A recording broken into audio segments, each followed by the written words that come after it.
Welcome to the deep dive. Today we're looking at something that's, well, pretty much everywhere in our lives. Technology. We all get the benefits, the instant connection, all the information. But what's it actually doing to our mental well-being? Are there hidden stresses we're maybe not seeing? That's really the heart of it today. Tech is an amazing tool, no doubt. But like anything powerful, it can have side effects, right? We've pulled together some insights from articles looking at mental health in the digital age, Yeah. social media's impact, and just general stress from tech, trying to get to grips with this whole picture. Exactly. So the plan is to take what these experts are saying and, figure out the main ways tech affects how we feel, our stress levels, our mental state overall. And importantly, give you some practical stuff, things you can actually try to navigate all this without feeling, well, totally swamped. Okay, so let's start with something basic. Constant connection. I mean, think about it. We can reach almost anyone, anywhere, instantly. Super convenient, obviously, But but it messes with the boundaries, right, between work and, just life. totally. And that leads into this um, culture of urgency that the sources mentioned. Ah, yeah, let's unpack that. It's everywhere, isn't it? This feeling that you have to be on all the time, ready to jump on emails, messages, whatever pops up, no matter when. Feels like you can't really switch off. Precisely. And that Hmm? constant onness, that's a fast track to burnout for a lot of people. Whoa. When those lines get so fuzzy, you're basically on call 2/7. It gets really hard to find that downtime, that mental break you need. Okay. And then there's the big one, social media. It's Ugh. supposed to connect us, but the sources we looked at suggest it's way more complicated for our heads. Yeah, what's really interesting is how curated everything is. On Ah. Facebook, Instagram, TikTok, people share the shiny bits, the highlight reel. The perfect version. Exactly.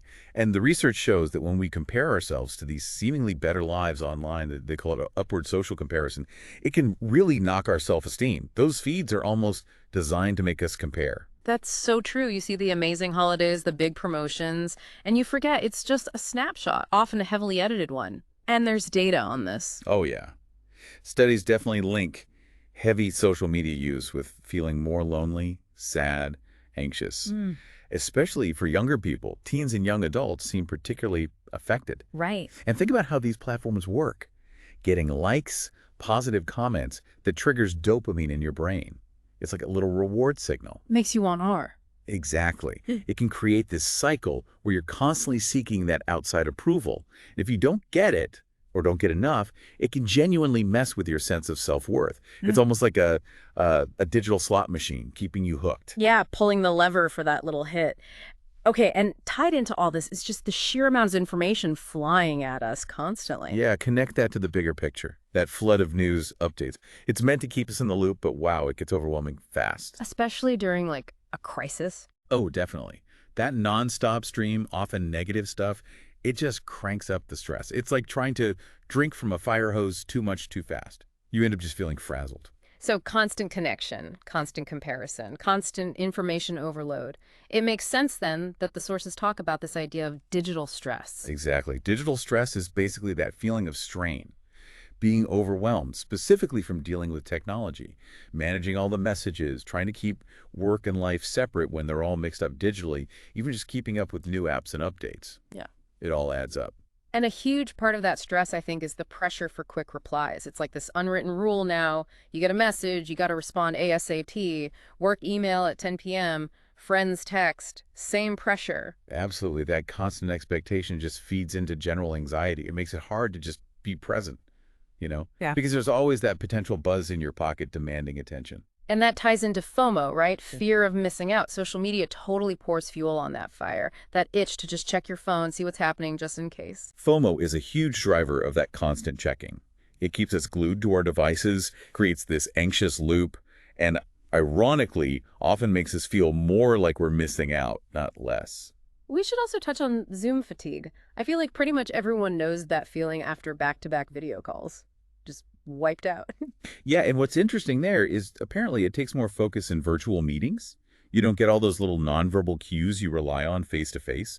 Plus, you're often watching yourself on screen, which is kind of weird and draining. Okay, so we've laid out some of the big challenges here. Let's pivot to solutions. The sources had some really practical ideas for managing all this digital stress and anxiety. First up was this idea of a digital detox and actually setting boundaries. This is so fundamental. Yeah. Just recognizing that you need to step away sometimes, intentionally. Digital detoxes don't have to mean going off grid for a week either. Right, it could be small things. Yeah, like tick-free meals, or maybe no screens for an hour before bed, turning off notifications for certain apps. It's about finding ways to disconnect, even briefly. Okay, that makes sense. Creating deliberate pockets of quiet in the day. And the idea of scheduling email checks rather than reacting to every single ping. That feels like something manageable. Exactly. It's about taking back some control over when tech gets your attention instead of letting it run the show. Another interesting angle from the sources was using tech for good in this area, things like mindfulness and meditation apps. Yeah, it seems a bit paradoxical using your phone to disconnect from your phone, but apps like Calm or Headspace, they offer guided meditations, breathing exercises, tools that genuinely can help lower stress and bring a bit more calm. And that core idea of mindfulness, just noticing the present moment without judging it, seems like a really good counter to the constant buzz and future worry that digital life can encourage. The sources suggest even just a few minutes a day can help. Absolutely. It's about breaking that cycle of worry and overthinking that our tech habits can sometimes fuel. The sources also really hammered home the importance of real life connections. Actual face to face time. It's easy to let that slide when we're interacting so much online. Yeah, and if you link that back to the loneliness that social media can sometimes amplify, prioritizing seeing people in person becomes even more vital. The sources suggest making a real effort, schedule coffee, meet up for a walk, and if you can't meet physically, maybe opt for a video or a voice call over just texting. Get more of that actual connection. Right, texting is great for quick things, but it often lacks that emotional depth you get from hearing someone's voice or seeing their face. It's about fostering those deeper relationships that buffer against feeling isolated. Okay, and another useful concept was curating your digital environment. I like that framing. Yeah, puts you in the driver's seat. It's about actively choosing what you consume online. If certain accounts consistently make you feel stressed or anxious or just bad, unfollow them, block them. It's a proactive way to protect your headspace. That makes total sense. Why keep exposing yourself to stuff that brings you down? And the flip side, actively look for content that's uplifting or informative in a good way or inspiring, shaping your feed deliberately. Precisely. And maybe limiting how much negative news you consume. You don't have to read every single scary headline to stay informed. Reducing that exposure can really cut down on that information overload feeling. And finally, the sources talked about just balancing screen time overall, which, let's be honest, most of us probably need to work on. Yeah, the downsides of too much screen time are pretty well known, aren't they? Eye strain, messing with your sleep, feeling restless. Right, the blue light thing. Exactly. Yeah. That blue light from screens can interfere with melatonin, the hormone that controls your sleep cycle, makes it harder to nod off and stay asleep. So practical tips, there were things like actually using those screen time trackers on your phone. Just being aware is a first step. And maybe trying things like the Pomodoro technique. Work for a bit, then take a proper break away from the screen. Yeah, those small, regular breaks can make a huge difference in preventing that digital fatigue, that burnout feeling. Now, it's important to say tech isn't all bad for mental health. The sources also pointed out ways it can actually be a really valuable support. Absolutely. Look at the rise of teletherapy and online counseling. It's made getting help so much more accessible for so many people. If you live far away or maybe feel hesitant about going to an office, virtual therapy is a massive step forward. The convenience is huge, right? Getting therapy from your own home. And the sources also mentioned online communities and support groups. Yeah, places like Reddit forums or specific Facebook groups, they can offer a real sense of connection for people dealing with stress or anxiety. Just knowing other people get what you're going through can be incredibly validating. Reduces that feeling of being alone with it. Exactly. And people share coping strategies, offer support. It can be a real lifeline for some. Okay, let's zoom in specifically on social media again for a moment. The numbers are pretty staggering. Billions of users spending hours a day online. Yeah, and it's crucial to remember that double-edged sword. It can connect us, but the sources talk about a dark side, fueling anxiety, depression, loneliness, FOMO, especially hitting teens and young adults hard. We talked about the dopamine hit from likes, but the sources also really zoned in on filters and photo editing. It's just normal now to tweak how you look online. And that constant exposure to digitally perfected images, it can really mess with self-consciousness, body image. It creates this gap between real life and these often impossible online standards. And back to FOMO again. Seeing those endless highlight reels just makes it worse, doesn't it? Makes you feel like your own life isn't exciting enough, makes you want to keep checking. Yeah, it feeds that need to keep up with a version of reality that's often not even real. And we can't ignore cyberbullying. The sources highlighted how common it is. A really high percentage of people have experienced online harassment. Yeah, and the impact can be devastating for self-esteem and mental health, the anonymity online, the reach. Unfortunately, social media can be a hotspot for really hurtful stuff. So, practical tips for safer social media use. The sources suggested things like, again, limiting time, maybe setting app timers, having specific times you check it instead of it being constant. That those are great starting points. And actively curating your feed, unfollowing accounts that make you feel bad. That's powerful. But maybe the most important thing, finding fulfillment outside of social media. Right. Prioritizing real world stuff. Mm, Hobbies, activities, actually spending time with people, things that genuinely make you feel good, not just chasing likes. exactly. Building a life that doesn't depend on online validation for your sense of worth or happiness. Okay, lastly, there was this interesting angle in the sources about techno stress, specifically for people who tend to be high achievers. Yeah, it's insightful because the very things about tech that are convenient can actually increase stress for driven people.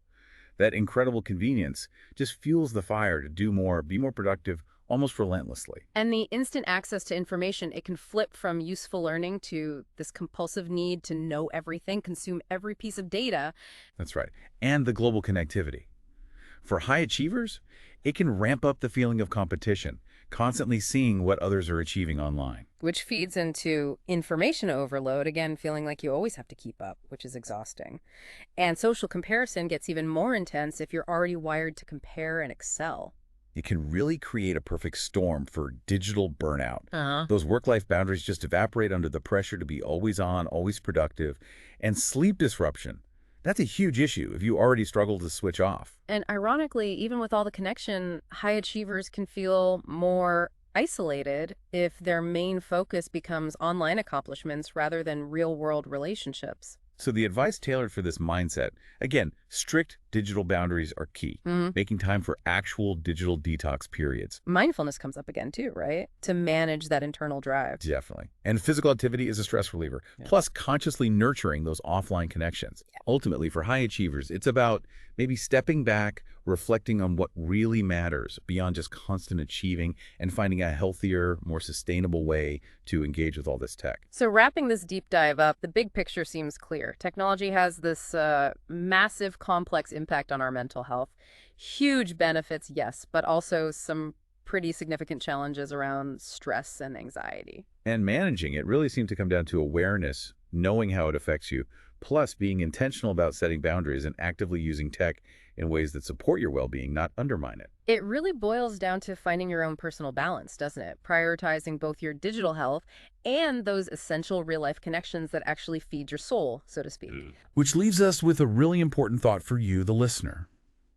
In this world that's only getting more digital, how can you make sure that your use of technology, seeking connection, seeking information, actually adds to your inner peace and mental health rather than taking away from it? Maybe think about one small concrete change you could make starting today.